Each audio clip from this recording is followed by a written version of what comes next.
Hello everyone, welcome to this next lecture of our history option answer writing session, जिसमें हम history option के किसी topic के possible questions को, simple questions के आंसर्स को डिस्कस करते हैं। ठीक है, आज का हमारा क्वेश्चन है, discuss the relationship between a centre and province under the Mauryas. Centre और प्रोविंशियल लेवल पे क्या रिलेशनशिप था, किस तरीके से इंट्रैक्शन करते थे, उसके बारे में डिस्कस करना है। तो सबसे पहले इंट्रोडक्शन दे देंगे।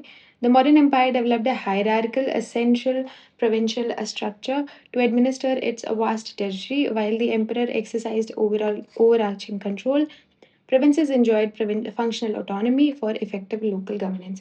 ठीक है, एक हायरार्कल सेंटर प्रोविंशियल स्ट्रक्चर जो है हुआ करता था एक बड़े टेरिटरी को एडमिनिस्टर करने के लिए। क्या पहले तो ये बोलेंगे मॉडर्न एम्पायर, इधर टाइमलाइन लिख देंगे अगर नहीं लिखी हुई है तो। एक हायरार्कल सेंट्रल प्रोविंशियल स्ट्रक्चर किया था, क्यों किया था? क्योंकि बहुत बड़ी टेरिटरी को मैनेज करना था, जिसमें एम्परर जो है उसके पास में जो है सुप्रीम अथॉरिटी हुआ करती थी।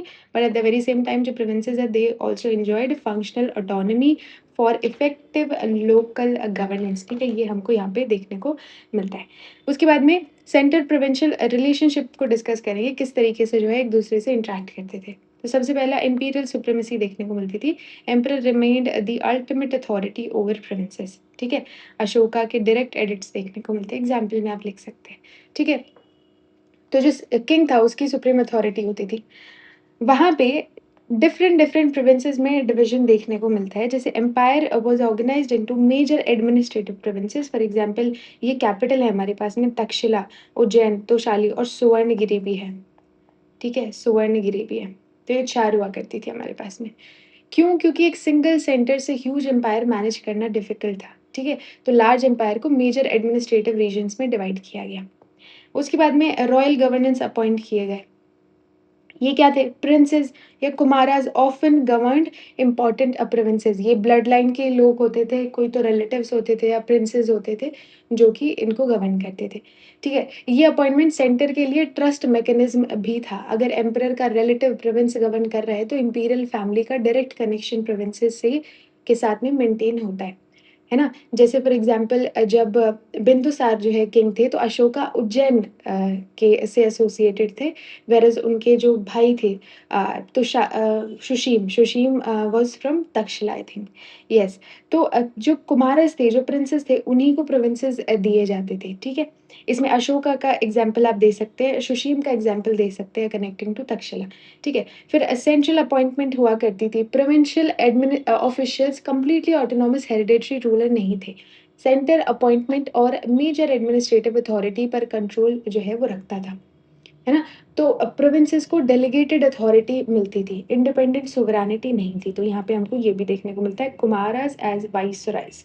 ठीक है, फिर नेक्स्ट रेवेन्यू कंट्रोल हुआ करता था। प्रोविंसेस रेवेन्यू कलेक्ट करते थे, but fiscal system ultimately imperial state को सस्टेन करता था। ठीक है, तो यहाँ पे हमको ये देखने को मिलता है। जुडिशियल सुपरविजन देखने को मिलता है। Provincial officials exercise judicial powers under imperial authority. Rajukas देखने को मिलते हैं हमको इसमें, राजूकास को जुडिशियल पावर दी गई। ठीक है, फिर उसके बाद में administrative inspections. Official such as प्रदेशिकाज एडमिनिस्ट्रेटिव इंस्पेक्शन से एसोसिएटेड थे। सेंटर को इंश्योर करना था कि प्रोविंशियल मशीनरी रेवेन्यू कलेक्ट करे, लॉ मेंटेन करे, रॉयल जो पॉलिसीज है उनको इम्प्लीमेंट करे। तो मॉडर्न सेंटर प्रोविंस रिलेशनशिप का की फॉर्मूला जो है एडमिनिस्ट्रेटिव इंस्पेक्शन भी था। मिलिट्री कंट्रोल की बात करें तो strategic provinces supported imperial defence and military mobilisation. ठीक है, तो मिलिट्री कंट्रोल भी देखने को मिलता है। कम्युनिकेशन और एडिक्ट्स। अशोका ने इंस्क्रिप्शन यूज किए to directly communicate policies across the regions, और लोकल फ्लेक्सिबिलिटी भी उसके साथ में हमें दिखाई देती है। ठीक है, कि प्रोविंसेस के साथ में भी समवट फ्लेक्सिबिलिटी थी, कि कहीं कहीं वो अपनी ऑटोनॉमी यूज करते थे, क्योंकि इतने बड़े एम्पायर को जो है इस तरीके से मैनेज करना बहुत सारी डिफ़िकल्टीज़ आती है, डिफ़िकल्ट था, तो समवॉट किसी-किसी चीज़ में आपको ऑटोनॉमी भी देनी पड़ेगी, ठीक है? अगर ओवरऑल असेसमेंट इसका करें तो हम क्या समझ सकते हैं? हम समझ सकते हैं कि सेंटर के पास सोवरेनिटी थी, अपॉइंटमेंट सेंटर करता था, रेवेन्यू, मिलिट्री कंट्रोल और पॉलिसी सेंटर की थी। लेकिन प्रोविंसेस जो है वो एडमिनिस्ट्रेशन करते थे, कलेक्शन करते थे, है ना? जस्टिस को भी मेंटेन करते थे वहाँ पे, और लोकल इम्प्लीमेंटेशन किया जाता था। व्हेयरएज़ अगर लोग और भी लोकल लेवल पे हम आएँ तो एवरीडे गवर्नेंस और सोशल इंस्टीट्यूशन से वो जो है डील करते हैं। तो central controlled appointment, revenue, military and major policies, provinces manage day to day administration and local condition. ये प्रोविंसेस के अंदर भी जो लोकल लेवल है ना, उसमें आप डे टू डे एडमिनिस्ट्रेशन लिखेंगे और अच्छा और सही रहेगा। ठीक है? फ्रंटियर्स की बात करें तो they required a greater autonomy autonomy due to distance and diversity, और वीकनेस में हम लिख देंगे कि post Ashokan fragmentation expose limitation of a central control. ठीक है, कंक्लूड कैसे करें आंसर को? आंसर को कंक्लूड करने के लिए हम लिखेंगे कि Mauryan centre province relationship reflected a strong centre with adaptive provincial administration. This balance enabled territorial integration while recognizing regional realities. ठीक है, offering an early model of multi-level governance in the Indian subcontinent. ठीक है, तो क्या question पूछा था? Question हमसे पूछा था कि कैसे जो है सेंटर प्रोविंसेस के साथ में इंटरैक्ट करता है। तो हमने पहले तो डेफ़िनेशन दे दी। डेफ़िनेशन हमने दी कि मौर्यन एम्पायर जो है इससे इस टाइम पीरियड तक वो करता था, टाइमलाइन अगर लिख दिया, है ना? और हायरार्किकल सेंट्रल प्रोविंशियल जो है स्ट्रक्चर हमारे सामने रखता था। क्यों? क्योंकि एक बहुत वास्ट एम्पायर को जो है गवर्न करना था। एक यहाँ पे जो है एम्परर के पास ओवरआर्चिंग पावर होती थी, और प्रोविंसेस जो होती थी उनके पास पर्सनल जो ऑटोनॉमी हुआ करती थी, ठीक है? फंक्शनल ऑटोनॉमी हुआ करती थी।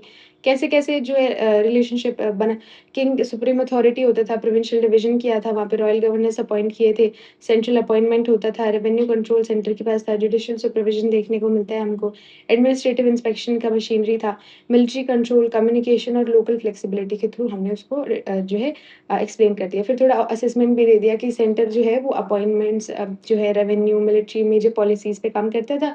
जो हमारा प्रोविंसेस थे वो कलेक्शन का काम करते थे, लोकल इम्प्लीमेंटेशन, एडमिनिस्ट्रेशन का काम करते थे। फ्रंटियर्स जो है वहाँ पे दे रिक्वायर ग्रेटर ऑटोनॉमी, क्योंकि डिस्टेंस और डाइवर्सिटी काफ़ी डिफरेंट थी, है ना? और वीकनेस ये था कि पोस्ट अशोकन पीरियड ने इस सेंट्रलाइज़ेशन टेंडेंसी की वीकनेस को हमारे सामने दिखाया। अगर कंक्लूड करना है आंसर को, तो हम लिखेंगे कि मॉडर्न जो सेंटर प्रोविंस रिलेशनशिप था, उसने strong centre at the very same time adaptive provincial structure को हमारे सामने रखा, एडमिनिस्ट्रेशन को हमारे सामने रखा। इस this balanced enabled territorial integration, इससे टेरिटोरियल इंटीग्रेशन भी हुआ, at the very same time regional realities को भी एक्सेप्ट किया गया, offering an early model of multi level governance in the Indian subcontinent. ठीक है, तो इस तरीके से आप इस आंसर को कंक्लूड कर सकते हैं। आई होप ये लेक्चर आपको पसंद आया होगा। If you like this video then give it a thumbs up and subscribe to my channel. Thank you for watching and keep learning.